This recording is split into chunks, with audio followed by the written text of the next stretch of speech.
Conference on the Future of Europe has been a very successful experiment to expand the participation of citizens in the definition of European policies. It's been an experiment, and to be honest, I think it has been extremely interesting also for the institutional representatives. As a member of European Parliament, as a part of the delegation of the European Parliament to the conference, I had the opportunity to work together with members of parliament, with representatives from local government, from national governments, from citizens, both from organizations that were particularly active politically, but also citizens that were disaffected with politics, that were far from the institutions, that were selected through the internal process of the panels. And this allowed us also to talk to those that usually don't go to this kind of meetings and discussions.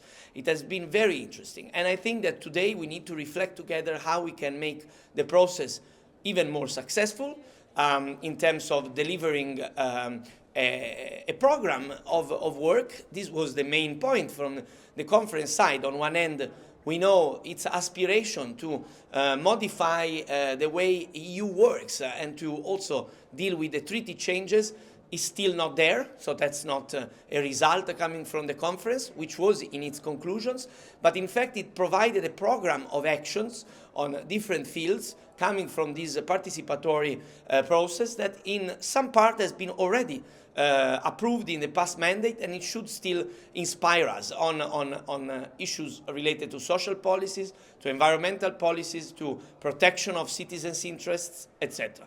But then, as I was saying, now we need to think really, how can we continue this experiment? How can we make it more permanent, more structured? It was an experiment, so one problem I would say that we need to solve for the future, for new instances of a participatory process like this, is to have stable and clear rules. The rules were a bit uncertain until the last minute.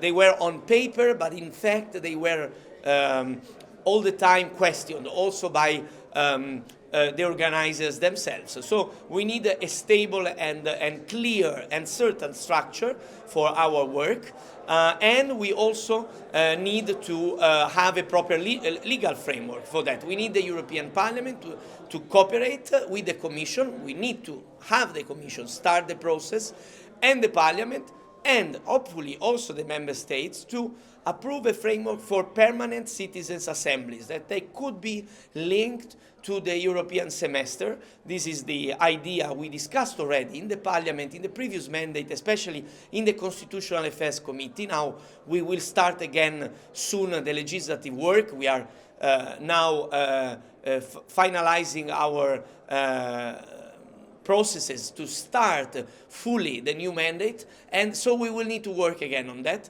and proceed to have a proper framework for permanent citizens' assemblies that can be the continuation of the Conference on the Future of Europe. I think it's important that we build as much as possible on the possibility for a direct interaction between elected representatives and citizens. I don't think that representative democracy can be substituted. There are many topics where you need people that are elected to work on finding more about the subjects, discussing, putting interests together, and finding solutions. But involvement of citizens, this kind of experiment proved extremely important, and we need to continue in this way with new forms, new organizations, and we need to start working on that now, because especially now, when democracy is to some extent under attack on every corner in the world,